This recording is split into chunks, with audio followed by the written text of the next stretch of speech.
Go for it. Okay. First question. Can you tell us the name that you were born with? The name I was born with? Mm-hmm. Fellatzinger. How do I spell that? Make F-A-I-G-E-G-A.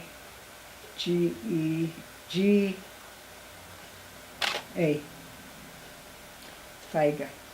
Okay. And the last name? Singer. Same. S-I-N-G-E-R. Okay. And Actually, a Z. It's either S or Z.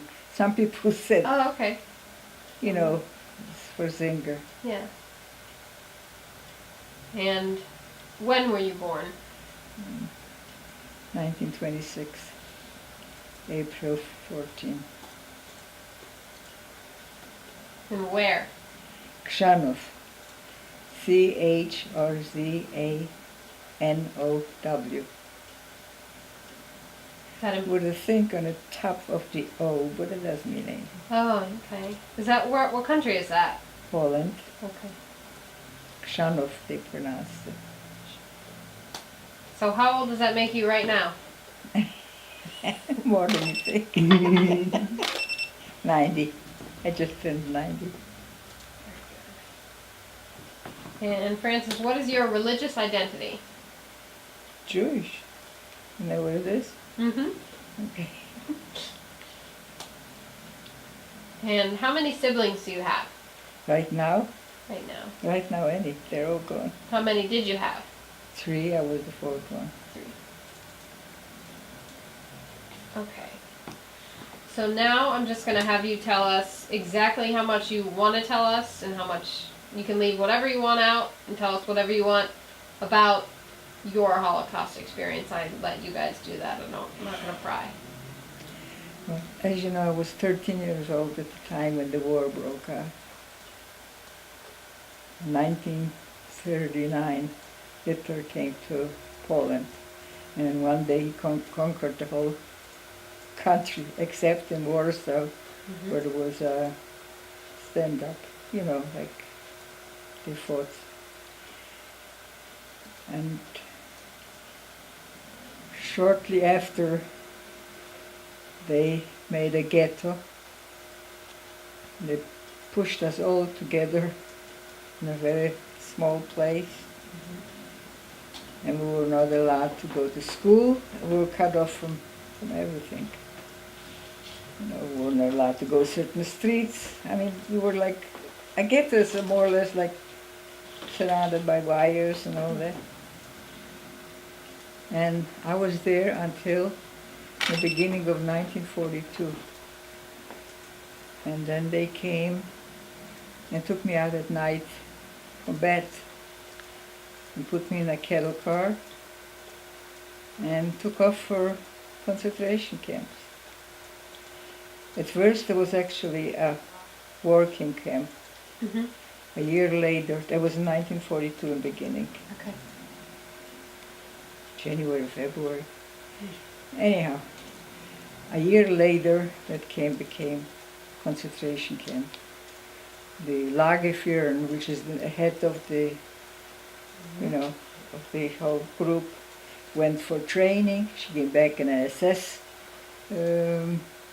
uniform, and before that she called us Kinder, and after that it wasn't Kinder anymore. It was, because she spoke in German. Mm-hmm. And she said, wenn ihr nicht arbeiten wird, dann geht ihr nach Auschwitz. I didn't know what the Auschwitz meant. Auschwitz is actually, it was Oświęcim. That was the Polish name. My parents used to go there for I mean, they were selling, my father was a tailor, and they were also in business selling men's and children's clothing. Mm-hmm.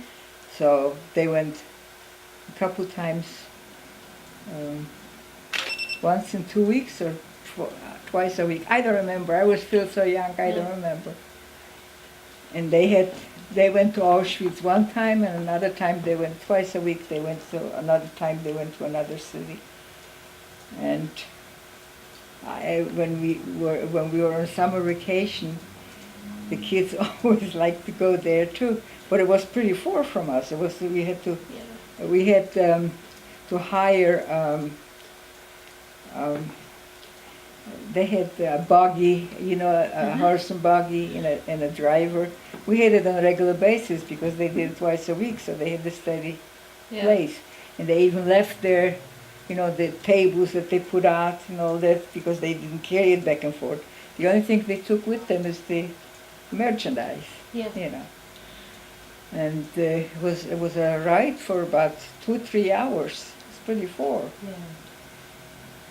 And Sunday summer, like I said, each time they took another kid, to spend the day with them. We enjoyed that. We had a good time. It was hard labor, but we kids had a good time. All right. When they took me in concentration camp, my sister went before, one of my sisters went before me 6 weeks before, so she went to another camp. My oldest sister at the time was with my father working like for the Germans, sewing different things, whatever they gave, parachutes or whatever, because they both knew how to sew. So they were 1 year still at home. In 1943, Krzanów became Judenrein, Judenfrei, whatever you call it. That's no more Jews. During that time, I wasn't home, but my sister told me that, see, they gave us, not us, but the people who were in Krzanów, all the other cities, they probably did the same thing. They gave them like rations for food, cards, So they said they're going to change the cards, and they made like a roll call. Everybody out, there was a head count or whatever, and one time they took 7 people out from the audience, and they hung them. I mean, they were not actually very nice, Shortly after they occupied our city, they came. First, they put a lock on the merchandise that we had, and they came and cleared it out. They took everything away. A year later, like I told you, they made the city Judenrein. So they separated the people left, right, So my father, he was the only one with my sister still at home. I mean, before that, they took my mother, my grandmother, my youngest sister. They took him away, never heard from them. So I guess they took him to Auschwitz, because they never came back, And so my father, they apparently sent to wherever. He didn't survive. And my sister, they took her to a concentration camp. So she said she wanted to go to my other sister because she was in a better camp than I was. But because she said she has a sister there, on purpose they didn't send her. They did everything the opposite. So she didn't say anything no more. By chance, she came to the camp that I was in. And she was actually my savior. I don't think I would make it without her. I was so lost. I was so homesick. I was crying every day. I didn't want to eat. It was terrible. I was very young. I was only 15 years old at the time. And she's the one who watched over me. And because of her, I'm pretty sure I'm still alive. Anyhow, I was in that camp for 3 years and 3 months. We replaced the German people who worked in the factories because they needed us for work. That's the only reason they kept us alive. And ever so often, Dr. Mengele, they call him the angel of death, he would come to the camp and make a selection. Anybody who was not fit to work, they would take away. And they kept replacing people all the time. So people would come from Czechoslovakia, from different countries. They always supplied new people, with the ones that were still able to work. And I was there in that camp 3 years and 4 months. And the only thing that kept me going is because I was able to work. But towards the end I got sick too. And if it wasn't the end, then my sister in the other camp lost a leg 3 weeks before the liberation. On April 14, on my birthday, there was a train wreck. They were working on replacing on a train the rails? the tracks. Yeah. And another train came. I don't know if it was sabotage or it was an accident, and it threw all the girls off. There were like 15 girls. They were on the wagons, and they all were under so it smashed her both legs. Now we had a doctor in our camp. She was not Jewish. She was for both camps, for ours and theirs, and she's the one who cut off her leg. Had it been, and under normal times, they would have taken her in the hospital. Maybe they could have saved it. But who cared about us, you know? Right. They just cut it off. And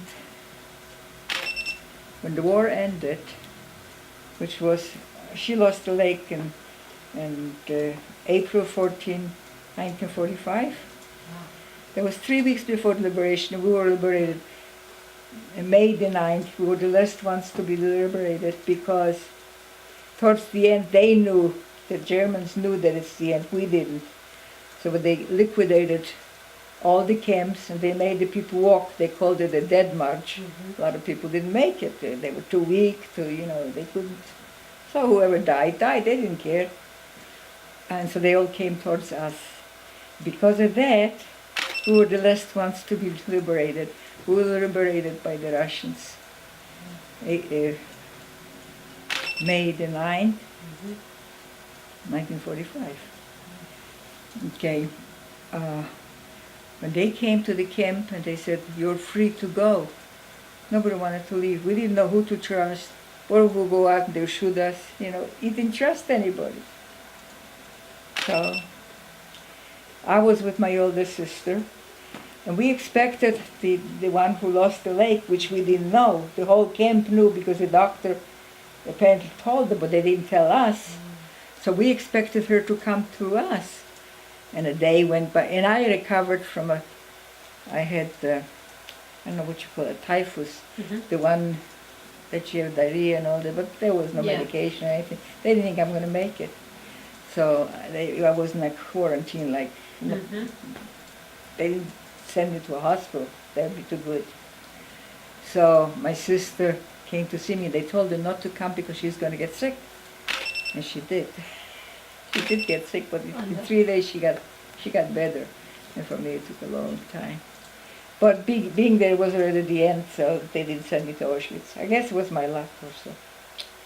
Anyhow, like I said, a day went by, 2 days, and she didn't come, so we didn't know why. I says, something is not right. She would be here, because we were 2 and she was 1, so we figured she's going to come to us. Yeah. So my older sister, she went. She was like 12 miles away from us. So she went to see what's going on. Well, she found out, but being that I was so weak, she didn't want to tell me when she came back.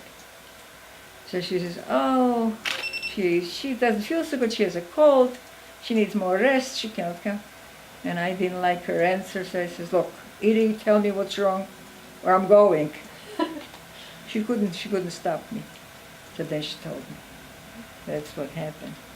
And I says, "I want to see her." So I went. And when I got there, she was in the hospital already. They took her in the hospital.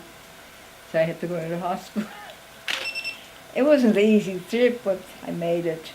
She says, "Whatever you do, just don't cry. Whatever you do, just don't cry, because if she'll see you cry, that's not very good." Well, I got to the hospital. She was covered with a sheet, and I cannot miss it. And I started bawling. I couldn't hold it back. I just couldn't. She's the one who comforted me. She says, "God was with us. He's not going to abandon us, Thank God for my faith. That's what has kept us going. And we just lived from day to day. Now, After the war, everybody could go back to Poland, and a lot of people did because they wanted to find out who's still alive, if somebody's still alive from the family. We couldn't do it because I wouldn't leave my sister. My older sister, meantime, met someone who came from Russia, but he was a captain or something in Russia. He had a big. He was Jewish, and he says, "If I want to fight, I'm going to fight for a Jewish country." So he deserted. Well, had they found him, his life was in danger. So my sister says, "I can marry him, but I can't stay. I have to leave. Will you be able to take care of my sister? I mean, her sister too." I says, "Look, if this is the one that's meant to be, then go ahead and get married, and we'll somehow survive. God watched over us, He's going to watch over us." Again, the faith came in. The faith was very strong. So she left, and meantime, so we were actually in Sudetenland. The camp was in Sudeten. That was Czechoslovakia, actually, but it was occupied by Germany. So, meantime, this was in 1945. We were liberated in 1946. They had elections, so they didn't want any foreigners there. Well, what do I do? One day, so and we went back to work in the factory, the same factory, because we needed money to survive. You need money to live. Meantime, she was already in Prague in a hospital, and I worked. I was in Oberalstadt. I don't know if you have it there. Oberalstadt. No, how do you spell Oberalstadt? Well, Oberst.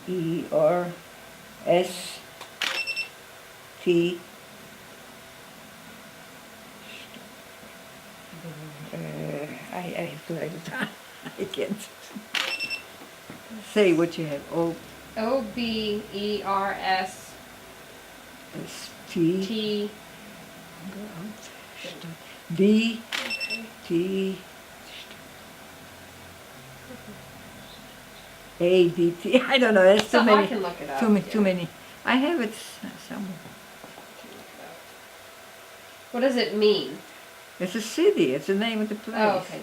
Oberalstadt. Okay. Maybe I'll give you a call tomorrow and we can figure it out. Okay. That was in Czechoslovakia, in Prague. No, she was in Prague. I was in Oberalstadt. That was closer to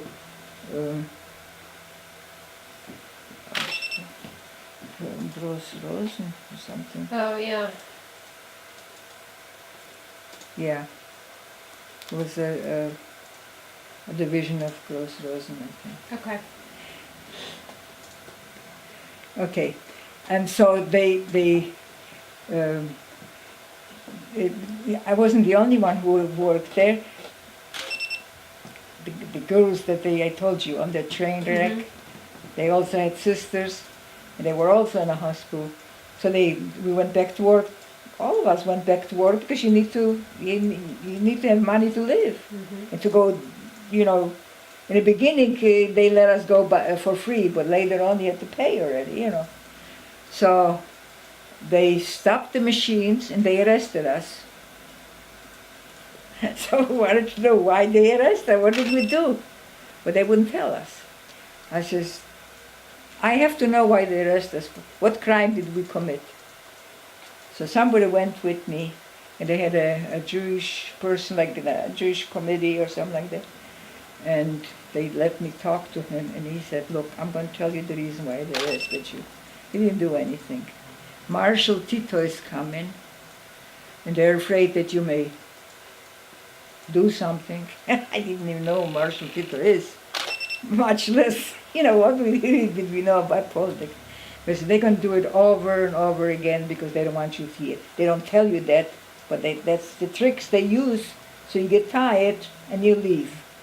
So he says, go in a factory with your sister, with the older one, and tell them that you need a vacation and you need some money in advance, like 2 weeks or so. Naturally, if you tell them you're leaving, they're not going to give you anything. But if you're going to tell them that you just want a vacation or something, they may. You have nothing to lose, try. They did. I guess I have an honest face. Anyhow, so I said, yeah, and I'm going to give you a letter. Go to the Primus. Primus is the head of the hospital, and ask him if your sister can make the trip, because it was bought off to go through the border. Like they looked the other way, you know. It wasn't legal, but it was bought off. You know what I'm saying? So we went from Czechoslovakia to Germany, on the German side. But we were in these DP camps, which were people without a country, that nobody wants you. How you say, displaced people? Okay. He says, one day they're going to take you to the border, to the Polish border, and do what you want. In other words, either go to Poland or do what you want. So he says, the best way is like I told you. So I went to the hospital and I talked to the head of the doctor, and he gave me a letter, and he says, yeah, she can go, but as soon as she comes, she has to go right into the hospital. Because when they cut off that leg, she didn't want a leg without, so she won't be able to bend, like a stiff leg, because they didn't cut off enough. So she needed another surgery for six more inches.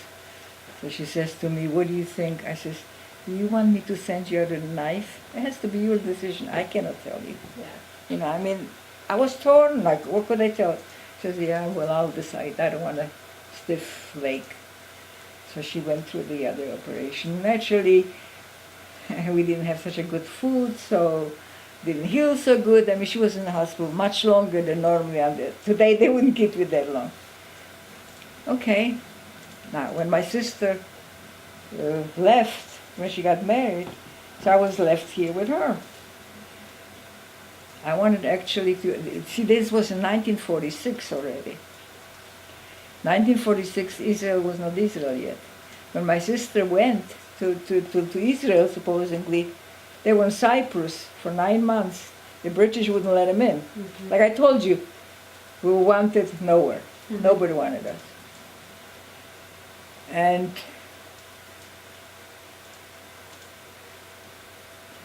lost my thought. Yeah. And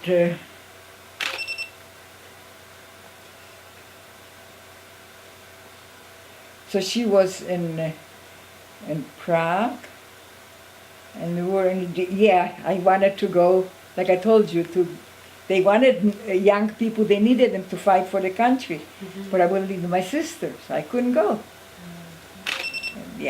And when it came to marriage, it was the same thing. I had to make sure that my sister's going to stay with me. You know, I had plenty of chances to get married, and I says, I don't know how this is going to work. So I met my husband. I knew him for 2 years before we got married. And he had papers to go to Canada. So he says, we can go to the consul, get married, go to Canada, and send for your sister. I says, nope. What if something happens? No, he says, what if I go and send papers for you? I says, no, I don't want to get engaged. What if you find someone, or if I find someone? I didn't want to tie myself up like that and then break it, no. So he didn't go. He tore up the papers and didn't go. So we got married, and I told him that wherever we go, my sister goes with us, or I'm not going. And he knew that. But he was a good man. My sister lived with us for 10 years after we got married, till she got married. Yeah. She went to visit my sister in Israel, and she met someone who was also from Poland, was Jewish, and they got married in Israel. And then she came by herself, and then she worked on the papers to get him out. And we all wanted to be together. So we worked on the papers to get my other sister out here too. She came, but she came by herself. At that time it was like a preference visa, because she was our sister. So we took her out, and then she started working on the papers to get them out. Now we had to have someone who vouched for her that she was not going to get a burden for the state, or for the country, you know. So the people that the one who lost the leg, she was very talented. She wasn't that day that someone had to support her. From the day she came, she found work right away. She was terrific. They're both gone already. Anyhow, so her boss gave her papers for my sister and the family. No, my sister was here already for the family, for the rest of the family. Because he knew my sister. She knew what kind of person she is. So he says, I don't have to worry that I'm going to support her. And sure enough, you know. Anyhow. Okay, so I got married. What year was that? 1948. In Germany, of course. And then my daughter was born there. And then we applied to come to this country. But the federation, the Hayas, or I don't know, you know, they are the ones who gave us the papers. Sponsored you. What's that? Sponsored you? Yeah. Yeah, and we came to Pittsburgh. And my sister came to Pittsburgh also. We came by plane, and my sister came by boat. Being that we had a baby, pregnant women up to the 8th month, and people with small children up to 6 months were able to come by plane. So we came by plane, here in 1 day, 2 days actually. Because we didn't go with the first class, you know. Anyhow, so when we came, she was in Bremen, which is the port from the boats, or ships rather, you know. And she was there 4 months, and I went to the Federation. I said, what's happening? I'm going back. What's the reason why she's not coming? Well, they had to make sure that they're going to guarantee that she's not going to fall a burden to the state. So they had to give her, I don't know what you call it, Yeah, I don't know. insurance, like, you know, that Yeah. they'll take care or whatever. But like I says, she never needed them. She just needed them to come, that's it. So when we first came, we only had 1 room and a kitchen and a semi-private bath for 3 families. And there wasn't room for her to stay with us. So she rented a room on the street further down, but she ate with us, and you know, I did the laundry and everything. I had a baby. And she found work right away. She went to work, and then later on we got a bigger apartment, and she lived with us until, like I said, 10 years, until she went to visit my other sister, and she got married. And then she moved out. Then they were in New York, and later on her husband got sick. I mean, after he just retired, and he got Parkinson's. For 20 years, they moved down to Florida, and that's where he died. Anyhow, so that's my life story. So, when you first came to the U.S., Yeah. did you start working, or you stayed home with your daughter? I then? stayed home with the baby. I couldn't afford a babysitter. Yeah. And is she your only daughter? No, I have a son. That's where I stay with my son and his wife. Oh, that's a great point, and I knew that. What's that? I knew that. I just didn't put it together. That's okay. Okay, so you've got 2 children. Yeah. How many grandchildren? 4. 4. Any great grandchildren? Uh-huh. How many? Many.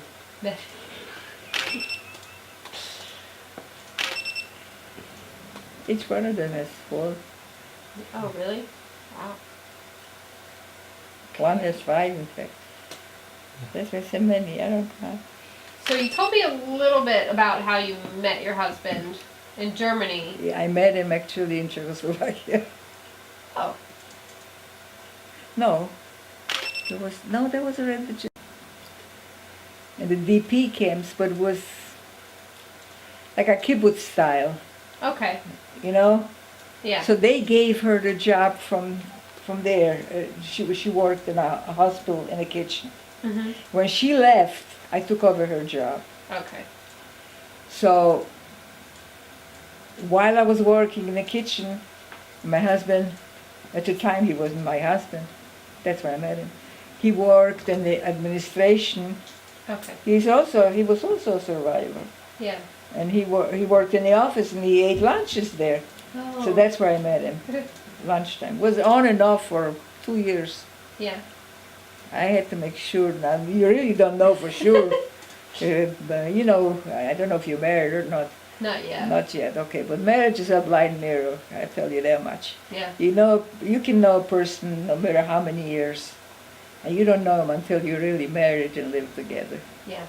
Unless you were living together before, that's your choice. But that's not what I meant.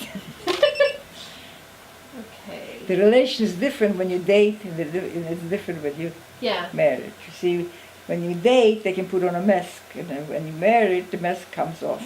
It's true. And you see him in the morning, and you see him in the evening, and it's vice versa. Yeah. You know. So, no, I did pretty good. As far as in that department, he was a good man. Didn't realize at the time. Now I miss him so much. His name was. What was his name? I know his name. Harry. Yeah. How do you know his name? We have like a list of Oh, area okay. survivors, and I've gone over it so many times. But he's not on the. You know, I was lighting a candle this year again, second time probably since they approached me so many times. Yeah. And before we had to say the story. This year they had someone else. Yeah, the teens. Yeah. How do you So- like that? It was okay. It was okay. It was okay. Yeah. Yeah. It was okay. It was hard on the girls, I guess. You Yeah. know, it's new to them. Yeah. They're young too. I can picture myself in their position. Yeah. Sure. I always wonder what effect that had. When we tell you the story, does it mean anything to you? It does. It does. It does, but I think for some people it doesn't, and some people it does. I think it's up to, it's, you know, how it affects that person, each person differently. Right. So, I can tell you from my own experience, and I said it many times, if I didn't go through what I did, I wouldn't believe that this can happen. yeah. Human nature, how can anybody be so cruel? Yeah. Yeah. I'm with you. Maybe I'm too naive, I don't know. I'm No. old enough not to be, but you don't change the nature. So- My father, may he rest in peace, in the wartime already, he would say, this is propaganda, this cannot happen, because we heard what's happening, you Yeah. know, and they were throwing out the people from Germany, and they came to us in 1938, before Hitler took over Poland. Right. I just, how can this happen? Such a cultural people, they were so intelligent, so, Mhm. I mean, highly educated. How can that happen? Yeah. He says, no, this is propaganda. Nobody would believe that this can happen. Yeah. But they had plenty followers. Mhm. Oh, when they took over Poland, we had a woman who worked for us, with us, and her son was a teenager, and she lived from, this was her income. Yeah. And she was very nice. She had 2 children, a daughter and a son. The son was a teenager. He must have been dumb like I don't know what. Came the war, and he would say, there's a Jew, he's a Jew, what are you doing to my people? She was tearing her hair out.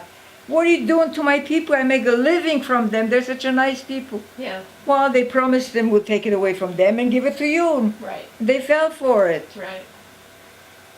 Yeah.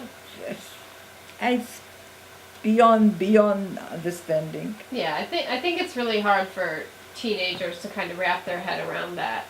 If you Uh, don't, I don't know. if you don't think about it all the time, it's kind of hard to understand how it could Once you happen. think about it, I mean, you'll never forget it. I mean, I will Right. take it to my grave, not just me, everybody. Right. Everybody who went through all of it, they say, "Oh, it's time to forget. It's already so many years." Well, you can forget. You didn't go through what I did, Right. and it isn't just me personally. It's you lose the whole family, aunts, uncles, cousins. I mean, they wiped out the whole cities. I had two uncles in another city close to the Carpathian border. Okay. Nobody survived from there. I mean, it's so hard to wrap your head around. How can you forget that? Yeah. You'd have to be not human, I guess. I think you have enough. I could go on, but I just have two more questions, but they're easy questions, kind of. What's one of your favorite things to do now? oh, I don't have many favorites. Nothing? You don't like reading Oh yeah, I do. I read a lot. Okay. I read. I go to the JCC. I mean, I don't sit home. Yeah. Weekends I'm home. Yeah. When I was able to walk better, I went through in the last couple of years. I went through a whole lot. I have here a plate. I fell, broke my femur. That is after I had already both knee replaced. But okay, broke my femur, split in 40 pieces. Not 40. When I do something, I do it good. And they put in something to hold it together, I guess. Some hardware. And 5 months later, that thing broke and punched through my hip, and I was in pain for maybe a year and a half the whole time. I was afraid that I'm going to get addicted. Thank God I didn't, because I never took as much as they wanted pain me meds, to. yeah. Yeah, but I put up with a lot of pain. And so I went to the doctor on Tuesday. He wouldn't let me go home. He says, straight to the hospital. You cannot go through pre-op because can't go anywhere. So they did that in the hospital. On Tuesday, on Wednesday I was operated, and then he gets a call, there's a crack somewhere after the operation. I need another operation. I lost 7 pints of blood, they had to replace it. It was in the ICU, they didn't think I'm going to make it, they couldn't bring my pressure up. Jeez. And they gave me another day. On Friday I was operated again. They put in a plate. First they put in a screw, a rod and screws, and then something to wrap out the whole thing. And then the second operation put in a plate to hold up the thing. Because if you fall one more time, you're done. I can't afford to fall. Nobody wants to fall. So Wow. that's why I'm still here. Yeah. And you see, like I told you, I look at someone a second. Yeah, they'll wait. There's the phone over there. Thank you. Your experiences during the war. You're done with the pictures, excuse me. You're done with the pictures, right? We're still doing the video. You're still doing. Yeah. It's okay. This is the last question. Oh, I turned it off when the phone was rang. I just turned it back on. Want it back? Yeah. Thank you. Sorry. Okay. I just turned it back on again. So, do you think your experiences during the war held you back, or did they motivate you as a person? Neither. Neither. What do you mean this motivate me? I did what I needed to do. That's a good answer. I know it's good. I like it. Those are all my questions, and if he's got all his photos, we are good.